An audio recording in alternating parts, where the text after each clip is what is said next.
Level 9, here we come.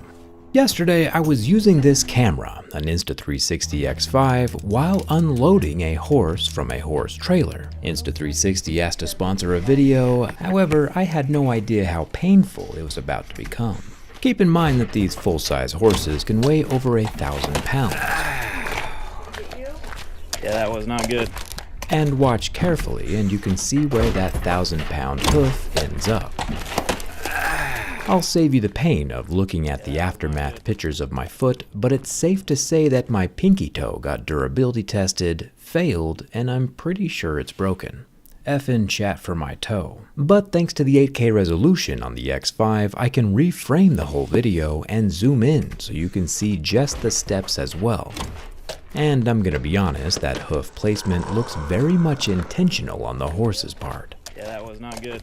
But going to the doctor here in the USA cost more than the horse, so we'll just have to wait and see what happens. I do like how my selfie stick disappears and the camera is just floating there in space, filming like I'm a default NPC in a video game. Of course, I understand that it's not this camera's fault that my toe is broken, but it does go to show why I always have an Insta360 in my camera bag, so I can film everywhere all at once, and zoom into what I need to, horizontally or vertically for social media, after the fact, to better tell a story no matter how painful that story might be. My biggest gripe though over the years with these cameras has always been the glass lenses, which are real glass, and historically have not been user replaceable until now. Insta360 sent me the X5 camera to test out. They say the lens has a sapphire-like coating, and while I can see extremely faint marks at a level 6 and slight scratches at a level 7, it does look like they have done something special here. But since there are visible marks, the lens is probably not solid sapphire,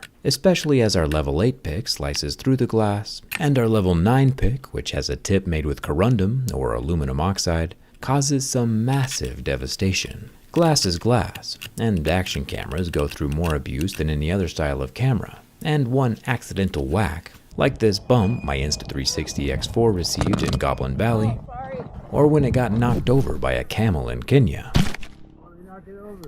Previously, accidental damage could ruin the image quality forever, but that's not true anymore. Before we try installing the replacement piece of glass, which costs a pretty reasonable 30 bucks, let's take a look at the scratches underneath my microscope. The lighter marks from levels 6 and 7 are not super visible, even with the microscope. The level 8 scratch looks pretty normal, but at a level 9, we see chunks of the surface being ripped out like a farmer plowing through a field. That aluminum oxide level 9 pick is pretty brutal. Almost as brutal as being stepped on by a horse, or getting hit with a hammer.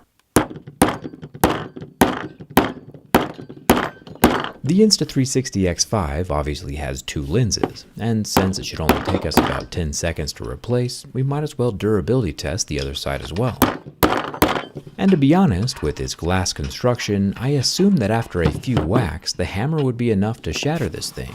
But apparently thanks to that domed construction, shout out to the Roman Empire, the glass itself is able to withstand the hammering, to the point where my wooden desk is actually damaged and permanently divoted, while the glass is still in one piece. Thumbs up for that. I'm impressed. Double checking on my it's not solid sapphire claim from earlier, I have my diamond tester, which does register the real sapphire on the Tissot watch face, but does not register sapphire on the glass lens of the Insta360 X5. So I would guess that the scratch resistance is due to some kind of ceramic coating or technological black magic that we do not yet understand.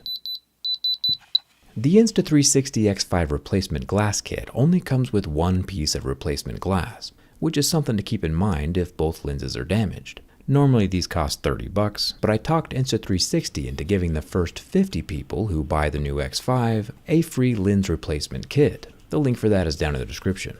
The circular removal tool has little ridges around the inner edge, which interlock with the ridges around the circular lens. With a few twists of the tool, the glass of the X5 flops out. It's a surprisingly thick little unit. The new lens comes in its own protective case and has a tiny suction cup on the outside to help plop it into position, without getting any grimy fingerprints all over the underside of the lens, or worse, on top of the interior camera. Any fingerprints or dust left behind will compromise the image quality, and with the new glass now in place, I can use the same twisty tool to screw it back down. making sure the small white mark on the bottom lines up with the Insta360 logo. And that's it. So far, the X5 is pretty durable and repairable, and I'm a fan. But I still want to see how they've managed to waterproof the X5 to 15 meters, which in America is about 50 feet. And for that, you guessed it, we need to go inside. The large 2,400 mAh battery can shoot video for 3 hours straight. There's also an SD card slot in here, and you know I like that. There are no visible screws though, and the whole action camera appears to be glued shut. But that's never stopped us before. A little bit of heat and some razor blade tango peels up the exterior plastic layer, revealing a quirky but essential upgrade that will probably go unnoticed by most people, but filmmakers will notice. See, when an action camera is moving fast, like on a motorcycle or while skydiving or skiing, the wind noise can totally wreck any usefulness of the onboard microphone and destroy any audio the video might have. However, Insta360 has combined multiple layers of wind-breaking metal mesh material over that watertight microphone membrane, and that metal mesh is acting like a dead cat, which I promise is the actual name for these weird-looking furry windbreakers. I always keep one of these in my bag as well. Sound waves come in, but the air gusts get broken up before hitting the mic. There are 8 normal Phillips head screws. Keep in mind that since the battery is already removed and the exterior glass lenses are replaceable from the outside, there really is no reason to get inside of this thing besides just seeing how it's waterproofed, which is of course what we're here for. With the screws gone, we finally see it. A very thick blue rubber band acting as a gasket. Perfect. We've seen this a few times, like on the Apocalypse phone from last week, as well as an underwater drone from a while back. This strip of rubber will definitely keep the camera watertight down to 15 meters, quite a bit deeper than other action cameras. Insta360 also has an invisible diving case that protects the camera down to 60 meters, or nearly 200 feet, but I'll save that kind of testing for another video. I just had a horse smash my foot, so give me a second to recover. Something else that was rather shocking in here is that the whole time I thought the camera sensors would be directly behind the camera lenses, like we see on smartphones. But Insta360 has cleverly set the dual camera sensors off to the sides of the camera body, and is using a prism, like in a periscope lens, to redirect the image onto a sensor mounted at 90 degrees. There is another rubber ring around the glass. It's a pretty clever design. It saves a lot on space, and honestly, I didn't see this one coming. But it tracks, since having 2 image sensors back to back would have generated a whole lot of heat while filming in 8K. So mounting them at opposite ends of the housing allows for their own thermal dissipation systems. Engineers are smart.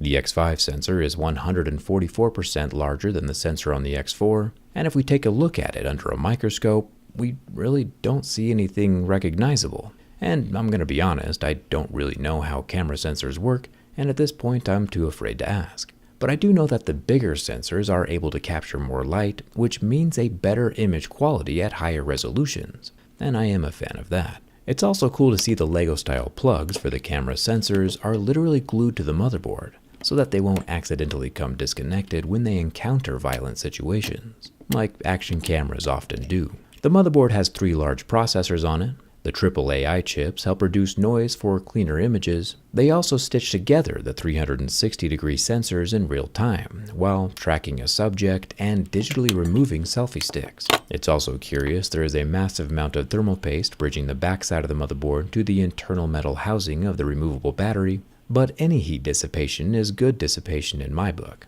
The modular USB-C charging port is protected by an exterior watertight trapdoor. This USB-C port can charge the battery to 80% in 20 minutes. The bottom of the camera has the standard quarter 20 threads, which mount to a selfie stick, as well as 4 other slots for the quick-release magnetic accessories. And don't get me wrong, an Insta360 camera doesn't replace a whole camera bag. But just like a DSLR shoots in RAW to color grade later, an Insta360 X5 films everything to frame later, at any perspective. Whether zoomed into a 30-degree field of view, out to 100 like a regular action camera, or zoomed completely out to see the whole world all at once. All of which is edited instantly with AI, or manually with the internal gyros, or just dragging the camera picture around with your finger. You never know which bone you're gonna break next, so if you want to catch all the angles, I'll leave the link for the Insta360 X5 in the description.